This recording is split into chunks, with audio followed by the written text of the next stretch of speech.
ಕರ್ನಾಟಕ ರಾಜ್ಯದಲ್ಲಿ ಗರಿಗೆದರಿದ ರಾಜಕಾರಣ ಸಿದ್ದರಾಮಯ್ಯನ ಬೆನ್ನ 7-8 ಮಂದಿಗೆ ಮುಖ್ಯಮಂತ್ರಿ ಆಗುವ ಕನಸು ಕಾಣಕತ್ತಾರ್ರಿ. ಸತೀಶ್ ಜಾರಕಿಹೊಳಿ ಒಂದು ಮಾತು ಹೇಳ್ತಾರೆ, ನಾನು 28ರ ಆಕಾಂಕ್ಷಿ.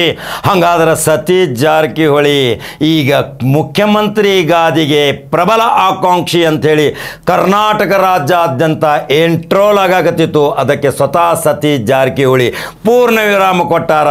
ಈಗ ಉತ್ತರ ಕರ್ನಾಟಕದ ನೀರಾವರಿಯ ಹರಿಕಾರ MB ಪಾಟೀಲ್ ಪ್ರಬಲ ಆಕಾಂಕ್ಷಿ. ಸಾವ್ಕಾಸ ಆರ್.ವಿ. ದೇಶಪಾಂಡೆ ನನಗೂ ಆಸೆ ಐತೆ ಅಂದ್ರಿ.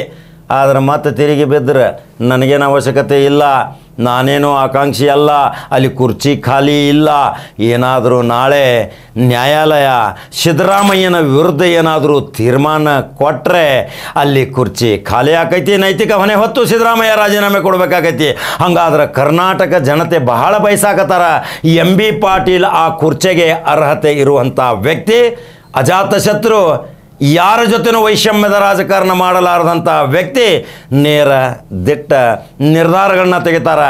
ಇವತ್ತು ಕರ್ನಾಟಕ ರಾಜ್ಯದ ನಿರುದ್ಯೋಗಿ ಯುವಕರಿಗೆ ಒಂದು ಆಶಾಕಿರಣವಾಗಿ ಲಕ್ಷಾಂತರ ಕೋಟಿ ರೂಪಾಯಿಗಳನ್ನು ಬಂಡವಾಳ ಹೂಡುವ ಸಲುವಾಗಿ ದೇಶ ವಿದೇಶಗಳಲ್ಲಿ ತಿರುಗಾಡಿ ಈಗ ಕೇಂದ್ರ ಭಾರತೀಯ ಜನತಾ ಪಕ್ಷದ ಹಿರಿಯ ಮಂತ್ರಿಗಳನ್ನು ಸಹಿತ ಭೇಟಿಯಾಗಿ ರಾಜ್ಯದಲ್ಲಿ ಕೈಗಾರಿಕೆಗಳು ಪ್ರಾರಂಭ ಆಗಬೇಕು, ನಿರುದ್ಯೋಗಿಗಳಿಗೆ ಉದ್ಯೋಗ ಸಿಗಬೇಕು.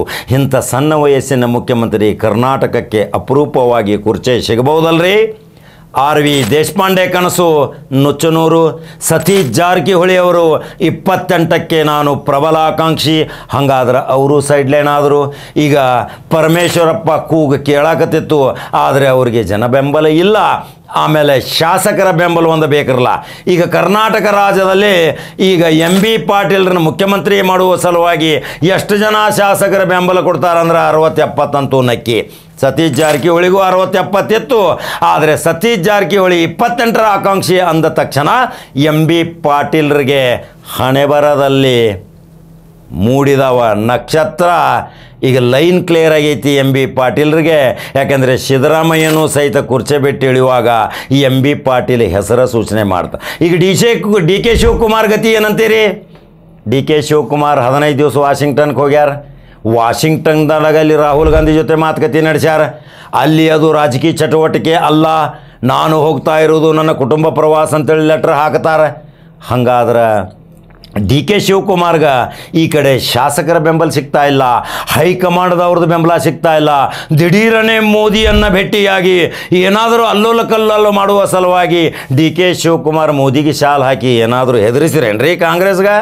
ಇದು ಸಹಿತ ಈಗ ಹೈಕಮಾಂಡ್ ಕಾಂಗ್ರೆಸ್ದ ಭಾಳ ತೀಕ್ಷ್ಣವಾಗಿ ವಿಚಾರ ಮಾಡಾಕತ್ತೈತಿ. ನಮ್ಮ ಪಕ್ಷ ಸಿದ್ಧಾಂತದ ಪಕ್ಷ, ನಮ್ಮ ಶತ್ರು ಪಕ್ಷಕ್ಕೆ ಹೋಗಿ ಶಾಲ್ ಹಾಕಿ DK ಶಿವಕುಮಾರ್ ನಮ್ಮ ಪರವಾನಗಿ ಇಲ್ಲದೆ ಭೇಟಿ ಆಗ್ತಾರಂದ್ರೆ ಅದು ಪರವಾನಗಿ ತಗೋಬೇಕಾಗಿತ್ತು. ಯಾಕಂದರೆ ಈಗ ಅನೇಕ ಮಂತ್ರಿಗಳು ಕೇಂದ್ರ ಮಂತ್ರಿಗಳಿಗೆ ಭೇಟಿಯಾಗುವ ಸಲುವಾಗಿ ತಮ್ಮ ಕಚೇರಿಯ ವಿಷಯ, ತಮ್ಮ ಅಭಿವೃದ್ಧಿಯ ವಿಷಯ ಚರ್ಚೆ ಮಾಡಬಹುದು. ಆದರೆ ದಿಢೀರನೆ ಮೋದಿಗೆ ಶಾಲು ಹಾಕಿದ್ದು ಈಗ DK ಶಿವಕುಮಾರ್ ಮೇಲೆ ತೂಗು ಕತ್ತಿ ಹೈಕಮಾಂಡ್, ಕೆಂಗನ್ನಿಗೆ ಗುರಿಯಾಗಿದ್ದಾರೆ ಹೈಕಮಾಂಡ್. DK ಶಿವಕುಮಾರ್ ಇನ್ನು ನನಗೆ ಮುಖ್ಯಮಂತ್ರಿ ಮಾಡೋದಿಲ್ಲ, ಮುಖ್ಯಮಂತ್ರಿಗೆ ನನಗೆ ಶಾಸಕರ ಬೆಂಬಲವೂ ಇಲ್ಲ, ಅದರ ಸಲುವಾಗಿ ನಾ ಏನಾದರೂ ಒಂದು ಹೆದರಿಸಬೇಕು, ಮ್ಯಾಜಿಕ್ ಮಾಡ್ಬೇಕಂತೇಳಿ ಏನು ತಿಳಿದಾರಲ್ಲ, ಅದು ಆಗೋದಿಲ್ಲ. ಇಲ್ಲಿ ಒಲವು MB ಪಾಟೀಲ್ಗೈತಿ. MB ಪಾಟೀಲ್ ಸಾಟವಾಗಿ ಪ್ರತಿಸ್ಪರ್ಧಿ ಇದ್ದರು ಸತೀಶ್ ಜಾರಕಿಹೊಳಿ ಖುಲ್ಲಾ ಹೇಳ್ತಾರೆ 28ರ ಆಕಾಂಕ್ಷಿ ನಾನು. ಹಾಗಾದ್ರೆ MB ಪಾಟೀಲ್ ಅಭಿಮಾನಿ ಕರ್ನಾಟಕ ರಾಜ್ಯದ ಎಷ್ಟು ಜನ ಶಾಸಕರಿದ್ದೀರಿ, ಶಾಸಕರ ಅಭಿಮಾನಿಗಳಿದ್ದೀರಿ? MB ಪಾಟೀಲ್ರ ಬಗ್ಗೆ ಏನು ನಿಮ್ಮ ಅಭಿಪ್ರಾಯ? ನನ್ನ ಜೊತೆ ಹಂಚ್ಕೋರಿ ಕಮೆಂಟ್ ಬಾಕ್ಸ್ನಾಗ. ಹಾಗಾದ್ರೆ ಕಡಕ ಜವಾರಿ ಕಾಕನ YouTube number 1 news Kannada button ಹೊಡಿಬೇಕಲ್ರಿ? ಒಳ್ಳೆಯ ಸಂಸ್ಕೃತ ಕುಟುಂಬ ಇವತ್ತು MB ಪಾಟೀಲರ ಕುಟುಂಬ ಅಂದ್ರೆ ಬೆಂಗಳೂರಿನ ರಾಜಧಾನಿಯ ಪರಮ ಸಿಂಹಾಸನ ಮೇಲೆ ಕುಂಡ್ತಾರಂದ್ರೆ ಉತ್ತರ ಕರ್ನಾಟಕದ ಮಹಾಜನತೆ ಇನ್ನು ಶೇಂಗಾ ಹೋಳಿಗೆ ಮತ್ತು ಹೂರಣ ಹೋಳಿಗೆ, ತವೆ ಹೋಳಿಗೆ, ಕಡುಬು ಚಕ್ಕಲಿ ಇನ್ನು ತಯಾರಾಗ್ತಾವ. ಆಶಾಕ ಎಟ್ಟು ಕುಣಿತಿರ್ಬೇಕು, ಅವ್ರ ಅಭಿಮಾನಿಗಳು ಎಟ್ಟು ಕುಣಿತಿರ್ಬೇಕು, ಸೊಸಿ ಎಟ್ಟು ಖುಷಿ ಪಡ್ತಿರ್ಬೇಕು, ಮಗ ಎಟ್ಟು ಖುಷಿ ಪಡ್ತಿರ್ಬೇಕು. ಅದರಲ್ಲಿಯೂ ಉತ್ತರ ಕರ್ನಾಟಕದ ಅನೇಕ ಅಭಿಮಾನಿಗಳು ಸಹಿತ MB ಪಾಟೀಲ್ರ ಬಗ್ಗೆ ಎಷ್ಟು ಖುಷಿ ಪಡ್ತೀರಿ ಅನ್ನೋದು ನನಗೆ ನೇರವಾಗಿ ತಿಳಿಸ್ರಿ. ಅಂಥ ವ್ಯಕ್ತಿ, ಆ ಕುರ್ಚಿಗೆ ಯೋಗ್ಯ ವ್ಯಕ್ತಿ, ಅರ್ಹತೆ ಇರುವಂಥ ವ್ಯಕ್ತಿ ಅನ್ನೋದೇ ಖಡಕ್ ಜವಾರಿ ಕಾಕನ ಆಶಯ. ಹಂಗಾದ್ರೆ ಮತ್ತೊಂದು ಖಡಕ್ ಜವಾರಿ ಸುದ್ದಿ ಹಂಗೆ ಬರಲ್ರಿ. ನಮಸ್ಕಾರ.